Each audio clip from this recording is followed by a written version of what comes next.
مونږ دلته سره ناست یو نیکی لکه نیکی حاصلو او بیا زړه کې سړي چې دا نیکی حاصله کو نو د دې نیکی د وجې به مونږ څه حاصلو مشرمې کې سړي ووایي دا مطالبه ده زمونږ که نه الحمدلله الله دې دا رښتیا کړي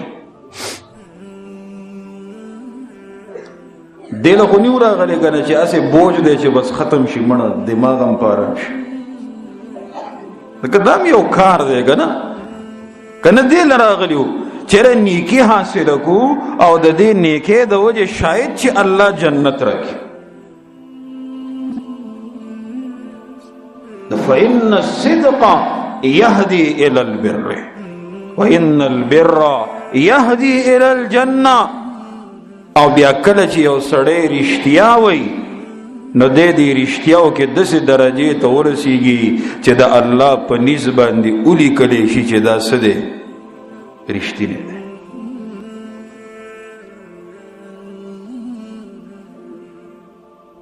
وإن الكذب يهدي الى الفجور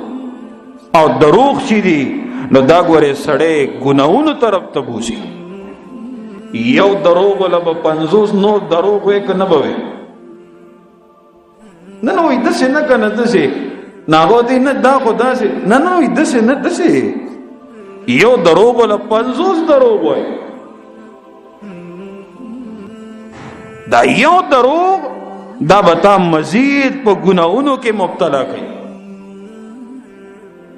وان الكذب يهدي الى الفجور وان الفجور يهدي الى جهنم او دا گناہونه چې دي نو دا سړی ته لار سمي جهنم طرف ته بوزي او یو تړې دروغ وای حتی کې د الله په نیز باندې اولی کلی شي چې دا څه دی دا کاذب دی دروغجن دی چې د رب په نیز اولی کلی شي چې دروغجن دی نو بس خبره دی ختم شو عزیزانو دی وجه نه کوشش کول پکار دی هر معامله کې رښتیا وایا اگر کتا ته نقصان عمر ورسی خیر دی خو رښتیا وایا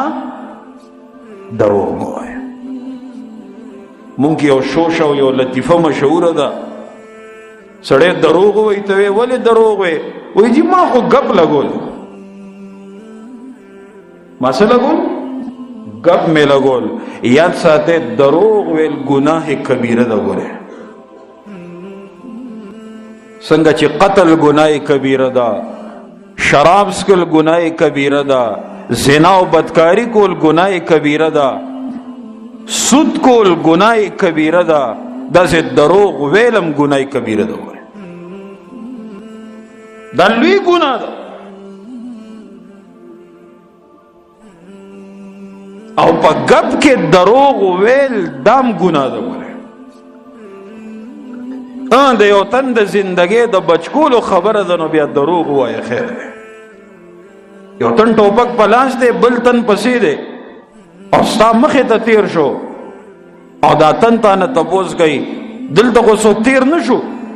که ته اشتیا وې چې او داسې تیر شو خو زه ولي بس خبرې ختمې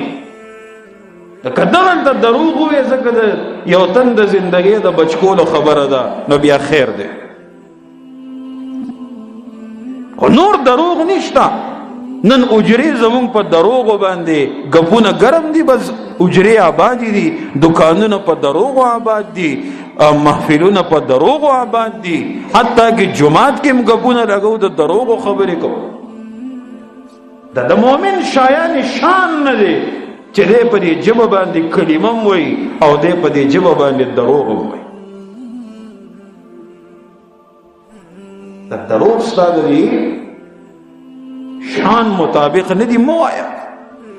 ستا پیغمبر صلی اللہ علیہ وسلم پا آغا گنده و پلیت معاشره دا عربو کے مشہور پا صادق و امین بندلے زو تا خود دا سی پیغمبر امتیان اخو داسې معاشره وه چې د هغې پلیتۍ او جهالت هغه ټولو خلکو ته څرګند دي او ښکاره دي که نه دي؟ او په هغه پلیته معاشره کې، په هغه د جاهلیت نه په ډکه معاشره کې ستا پیغمبر صلی الله علیه وسلم ته القابات چې ملاویږي نو هغه د صادق او د امین ملاویږي. حجر اسود د اغوستو خبر راغه، بیت الله تعمیر شو او وی حجر اسود به پکې اږدو، یو وی دا شرف به مونږ ته حاصلیږي مونږ به اږدو دیوال کې حجر اسود، او بله قبیله وی نه مونږ به اږدو، او تورې راووتې او جنگ جوړېدو والو. او په دې کې رسول الله صلی الله علیه وسلم لا رسالت او نبوت نه دی حواله شوی، لا رسالت او نبوت نه دی حواله شوی. او چې څنګه را دننه شوم بیت الله شریف دا او چې ټولو وکتو وی جاءنا صادق و امین، هغه دی صادق او امین راغو، دی به زمونږ فیصله وکړي. وی اسانه خبره ده، څادر یې وغوړولو، حجر اسود یې کېغوستو او وی د ټولو قبیلو سرداران راشي دا څادر اوچت کې، او حجر اسود چې څنګه دیوال ته راوړو نبی علیہ السلام اوچت کو په خپلو لاسونو مبارکو سره وویلو. دی خو یو بل پسې تورې راغستې وي، خو د هغه د رښتیاو دومره اثر په هغوی باندې چې څنګه نبی علیہ السلام نمودار شو او را مخامخ شو، نو هغې وی جاءنا صادق و امین، هغه دی صادق و امین راغو، دی به زمونږ فیصله وکړي. عزیزانو کوشش کول پکار دی،